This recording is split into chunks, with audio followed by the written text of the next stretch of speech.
Okay, welcome back, folks. So we'll spend some time on Thursday to review some of the stuff that we worked on. So I just wanted to bring a few things to your attention.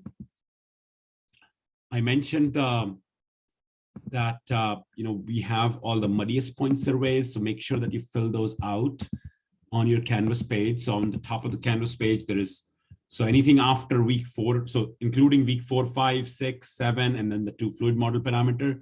So this is all the content that we covered.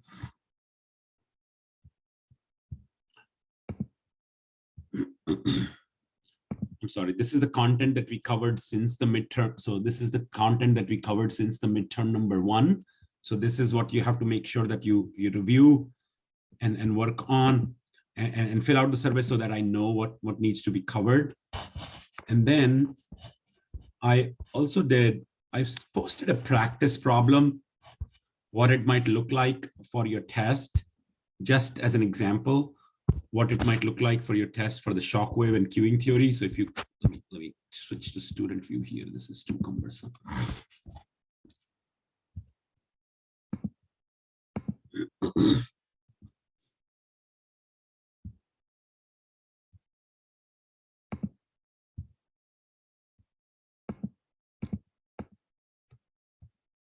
Okay, so if you look at the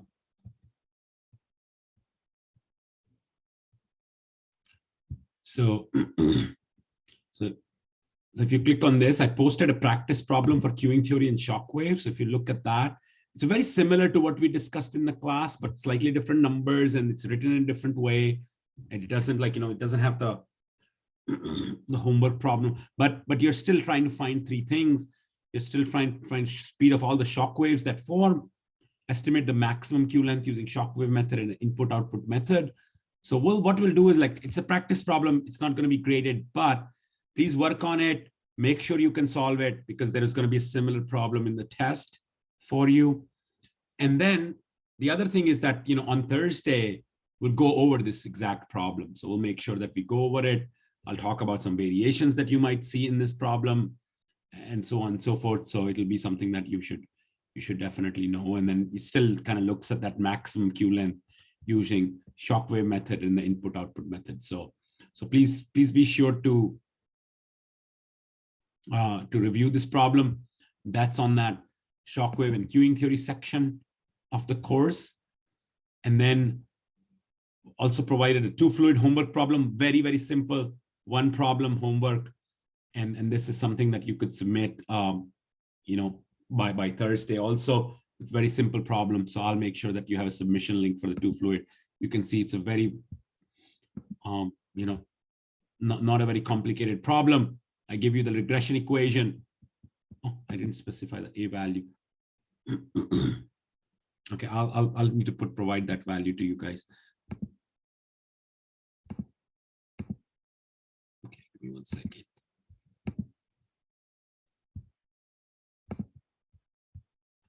A equal to 1.65 and B equal to 0.40. So I'll specify the value of A and B for you, and you just need to estimate the Twofluid model parameters N, and it's a long way of saying TM, theoretical minimum travel time per mile. So that's your TM.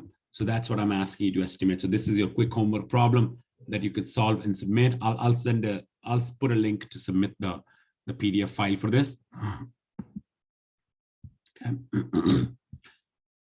And now what I want to do is I want to talk a little bit about the lab now. Hopefully everybody's here. So your last lab was yeah, the Twofluid model lab. And then this is the submission link. So I'm going to go ahead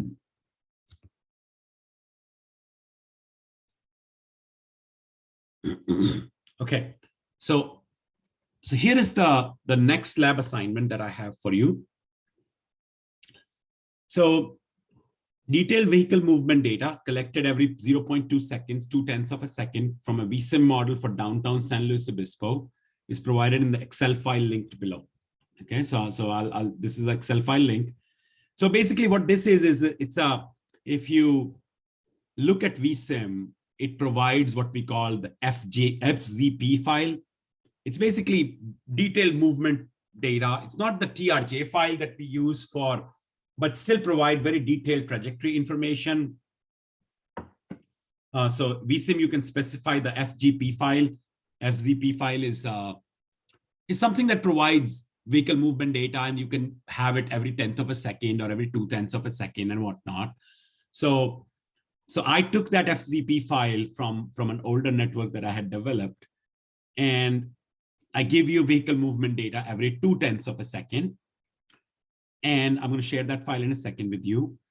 And then the data are sorted by the vehicle simulation second, so timestamp, okay? Then by number, which is the unique vehicle identifier, and then by the distance traveled total, which is the total distance traveled by that vehicle in feet. Okay, so I'm going to show you that value. And then what you need to do is use this data to first derive LNTR and LNT value for 20 unique vehicles. So you have to, and there are a lot of vehicles in that trajectory file, okay? So you'll see that there is a bunch of different unique vehicles there. And then you just have to pick 20 of those and then use that data for those 20 vehicles to derive LNTR and LNT for just those 20 vehicles. And once you have that, for those 20 vehicles, you're going to use those 20 data points to then estimate the regression model. And once you estimate the regression model, you'll be able to use, just like your homework, basically. So, you know, in homework, I'm going to give you the regression values, regression parameters values, alpha and beta. So remember, I just showed you the homework problem. In that homework problem, you had the alpha beta provided to you. So if you look at this very simple homework problem, I gave you the A and B values. A and B are basically the regression coefficient A and coefficient B. So instead of just giving you A and B in the lab, you're actually deriving it from the real, from the simulation data that was developed from, that was, you know, for the downtown San Luis Obispo network. Okay. And then a sample analysis based on 3 vehicles is shown in the result sheets of the same file. You know, there are also individual sheets. So what I did is that I've done that analysis for you for 4 vehicles. And all you need to do is basically do that for 20 unique vehicles, and your 4 vehicles cannot be the same. Your 20 vehicles should be different from the 4 that I've already shown you. So you should not include the 4 vehicles that I'm providing you. Okay. So what I want to do now is show you the data and see how it looks. Okay. So if you click on, and then there are 2 different files. I think one has the raw data. So if I click on this, is everybody seeing the Excel file in an online sheet?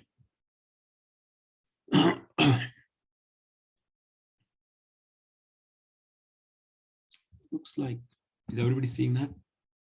Give me a thumbs up if you're seeing the Excel file.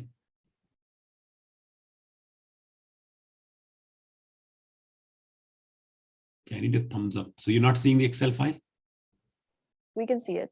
Okay, perfect. Thank you. Yeah, so it's still in the browser thing, but you could see that this is what the raw data looks like. This is what the FZP file looks like. And then I took that FZP, converted into Excel. But you could see that this data is sorted by vehicle simulation seconds, number of vehicles, and then the distance traveled total. So these are the 3 sort of sort values. And I don't think it'll let me. Let me see if I can. Okay, so it doesn't let me edit it here, but you could see that I could sort it by vehicle simulation, and then number, and then the distance traveled along the network. So you can see for any vehicle, oh, there's something weird going on. So I'm gonna just update that file here, but you could see that every timestamp, if you look at this 1300.6, 1300.8, and so on and so forth, and then you have 1923, 1923. Let me open up that other file. Actually, give me 1 second.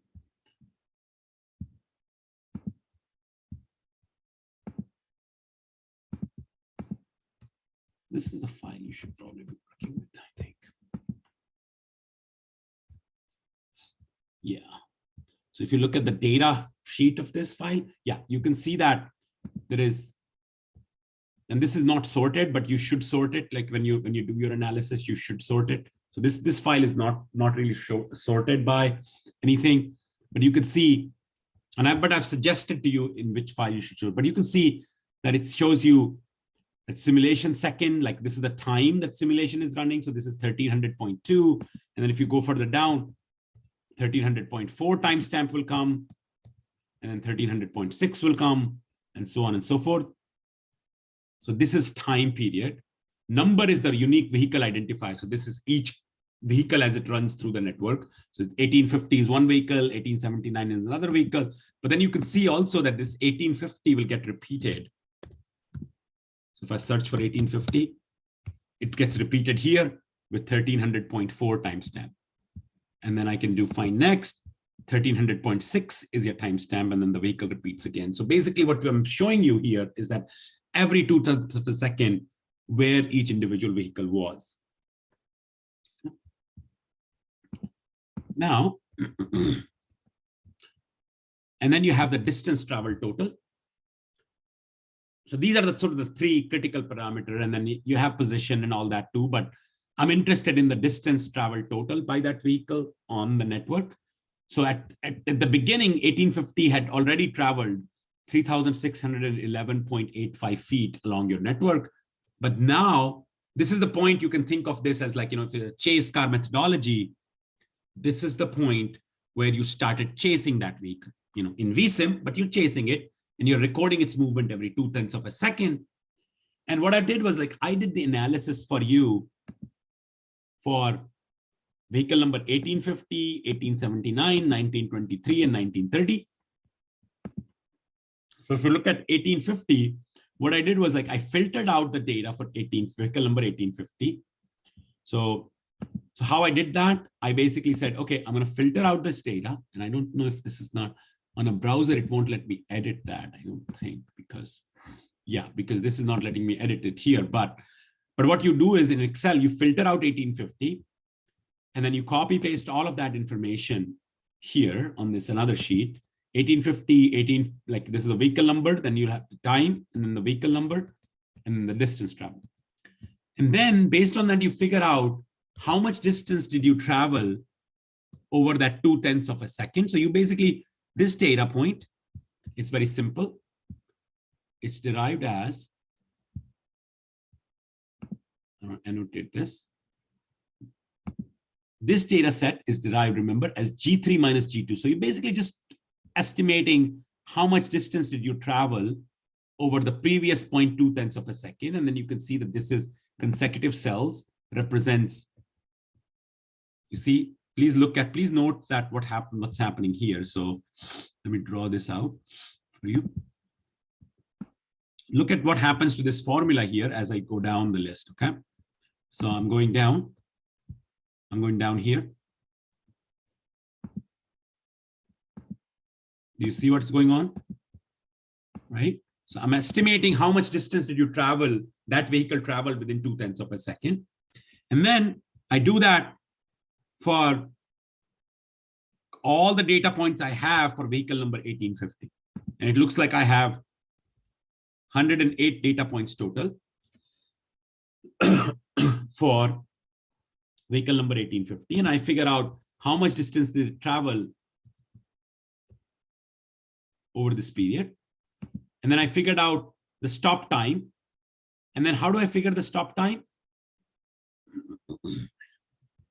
How do I figure the stop time? I basically figured out the stop time by looking at what percentage of time was this vehicle not moving. What time was this vehicle not moving? So how many observations did I have where the distance traveled did not change at all? And that gave me 11.6 seconds.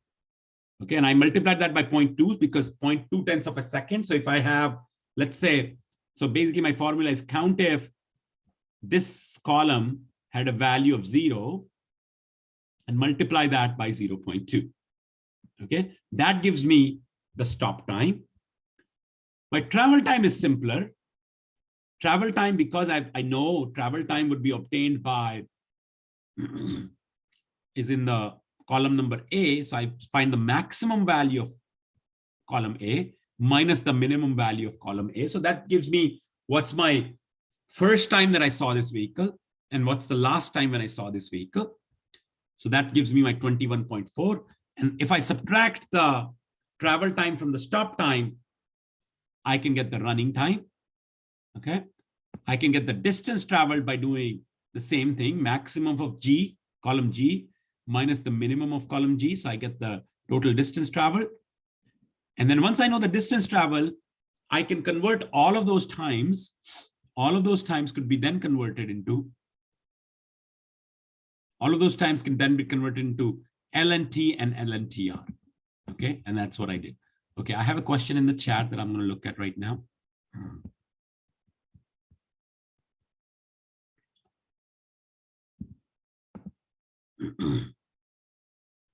Okay. Yes, stop time. Okay, so the question I got in the chat is that, can we talk about the stop time command? Stop time, how did we get the stop time? Okay, so how did we receive the stop time? We basically figured out, so in this row, that depends on this formula. So be careful as I go down, look and see that I'm measuring, because this is sorted by time. I'm measuring if there was any change in the distance traveled over the previous set. So this is G6 minus G5. If this value remains 0, that means I know for that 0.2 of a second vehicle did not move. So then I add that to my stop time, right? So then once I figure that out, I count it. I count the distance traveled. And then you can see that at some point the distance travel increases. Sometimes they're moving as much as 3 feet on that 0.2 of a second, and even more sometimes. You can see they're traveling different distances, and this is just a difference between G91 minus G90. So you can just see that I'm just doing difference between this cell and this cell. But I'm very interested in when that distance traveled is 0. So that's what I'm counting here. If the column H is equal to 0, anytime this value is 0, I count that and then multiply that by 0.2, because that's 0.2 of a second. That gives me the total time this vehicle number 1850 was at a complete stop, because that basically I'm counting the number of 0.2 of a second interval. The vehicle did not move. And then because I want to find the actual time the vehicle was stopped, I multiply that by 0.2 and I get 11.6. Does that make sense?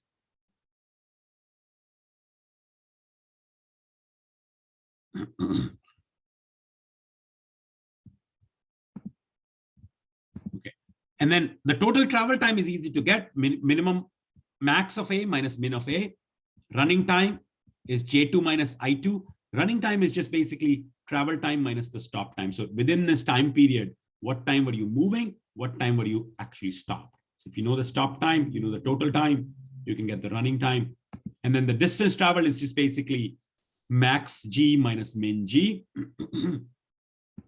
And then these ones give me LNT and LNTR. So now what you need to do is you need to do the same process for 20 different vehicles.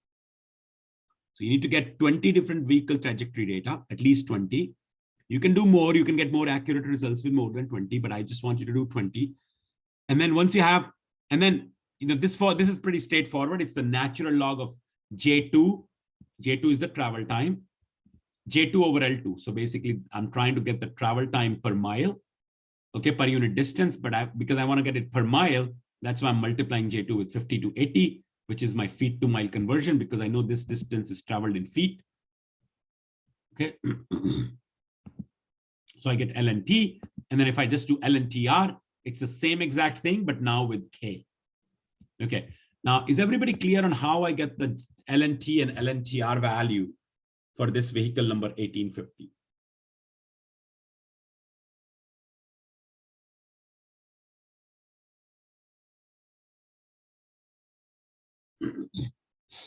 Okay.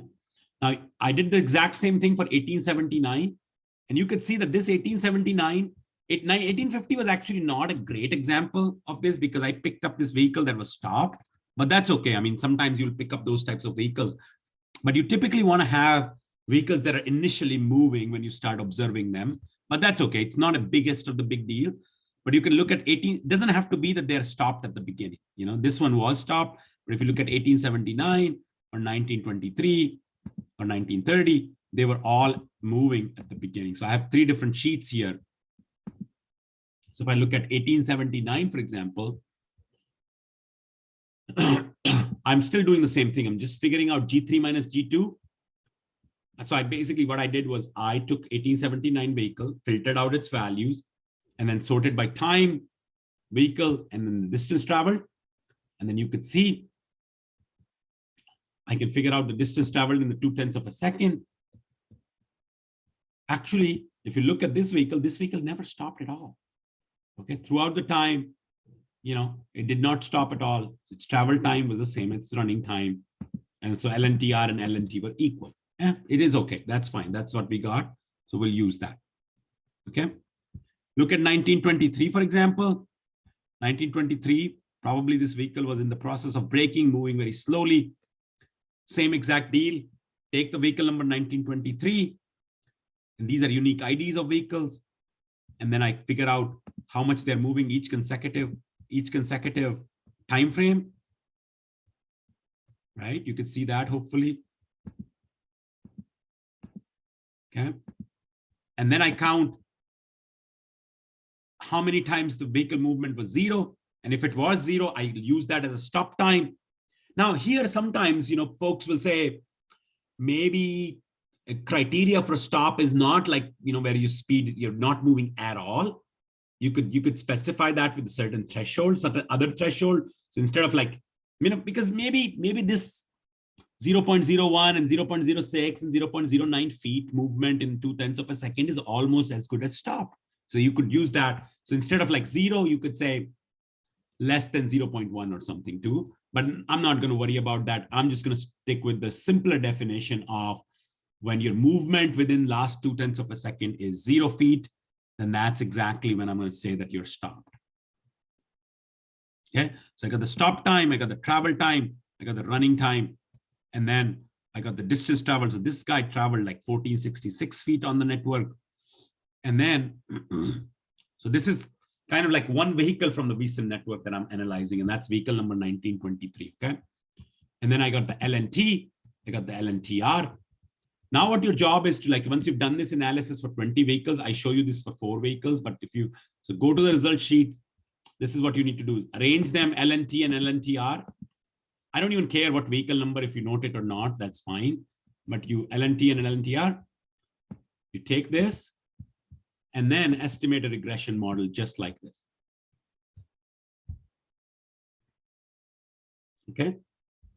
So you estimate a regression model just like this. Okay.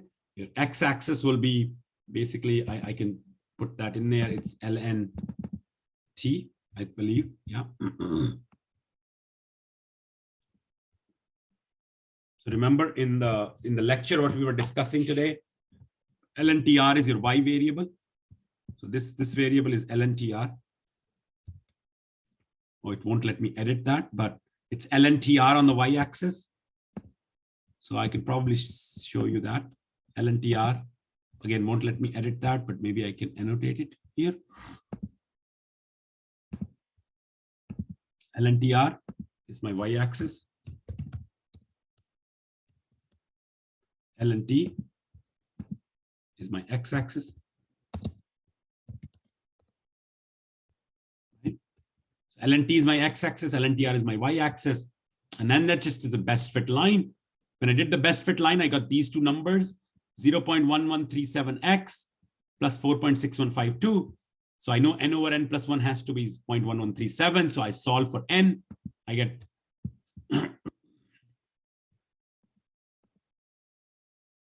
if I n over n plus 1 is 0.1137, that's right here. And then 1 over n plus 1 times LNT1 is 4.6152. Again, won't let me edit that, but you can see hopefully. And then I just solve for n. And once I know n, I can solve for Tm. And once I know LNTM, I can figure out Tm. It's 182. whatever seconds. So it's basically you're running about a 3-minute per mile type of deal. And then your N value, it looks like it's kind of low, but that's okay. That means you have a somewhat resilient network as you add more. And then this could be problematic because I have very small sample size too. Typically we want vehicles. So the best data point that I see in my analysis definitely was this one, because it has a pretty decent distance traveled for this vehicle. So I could follow that vehicle for about 1466 feet, which is great. So that's my best data point. So I would like you to actually pick out 20 such vehicles from this data and then report that data back to me. So this is your lab assignment. I'm going to go ahead and stop share here for a second and ask if there are any questions. So the question was, how do I know which is the unique vehicle identifier? So I'm going to go ahead and share my entire screen now. So if I go back and take a look at my Twofluid model lab, and I just shared one file so that there's no confusion about different slides, different files and so forth. Okay, so I just shared that. I removed the sharing of the older file, but just all the data is in your one file now. So this is your data. So this value, this number file, this will give you, this will have the unique identifier for vehicle. So 1850 is a different vehicle, 1879 is a different vehicle.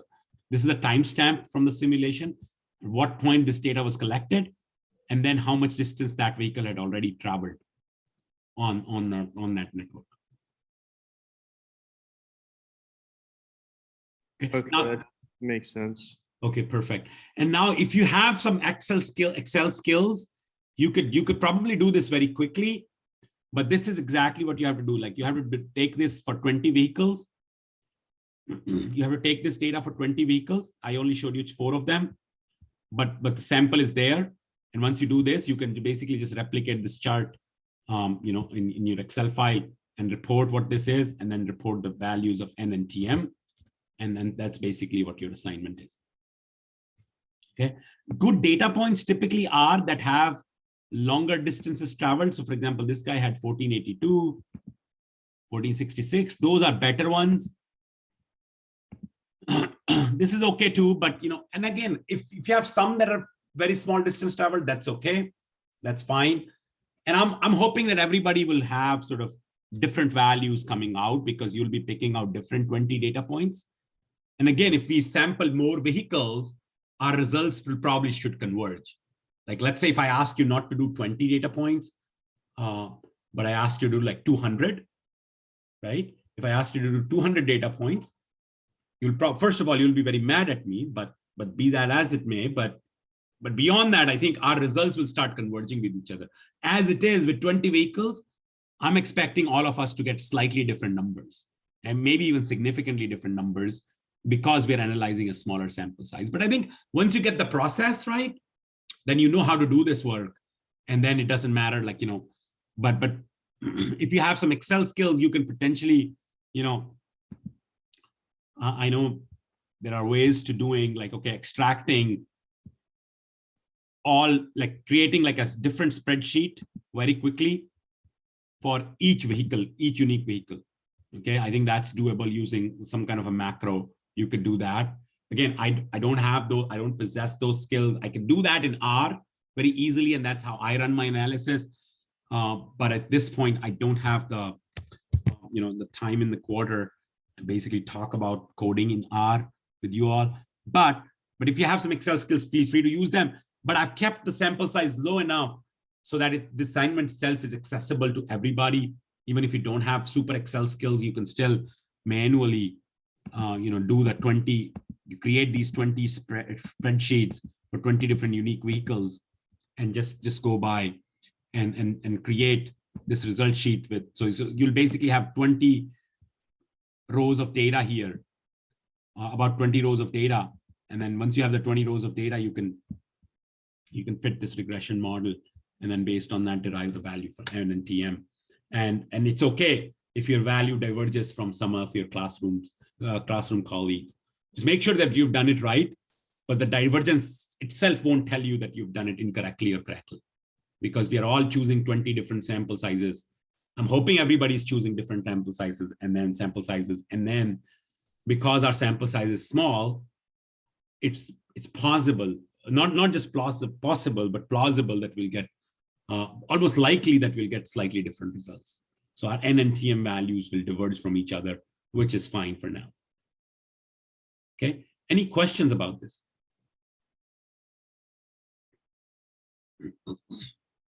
Professor? Yeah. Do you also want us to include the initial 4 data points that you? No, don't include those 4. So don't make it 24. I would just say, like, just start with, like, maybe a fresh result sheet of your own, and then just give me 20 unique ones. Okay, thank you. Yeah, because I'm thinking, like, I just want to see what kind of divergence we get. If we all have that 4 data points, that will reduce the divergence, but I don't want that. I want to see how much divergence do we get if everybody just uses 20 data points randomly.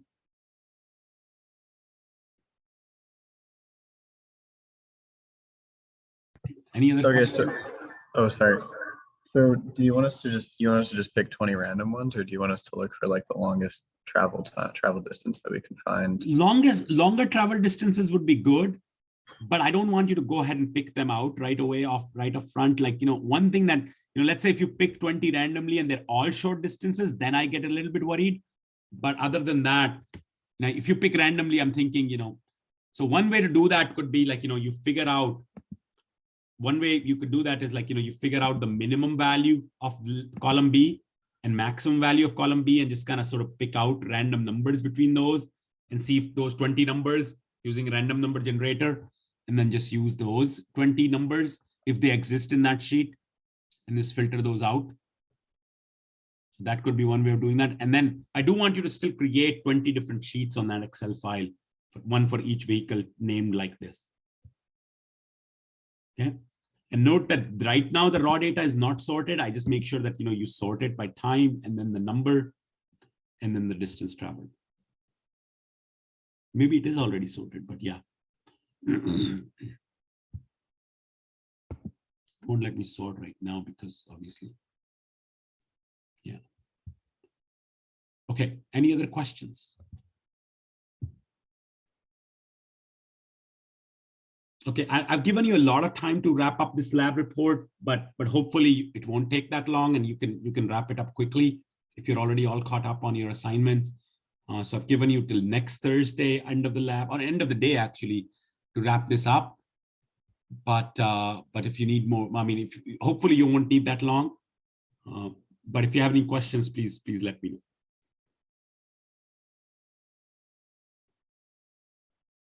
know.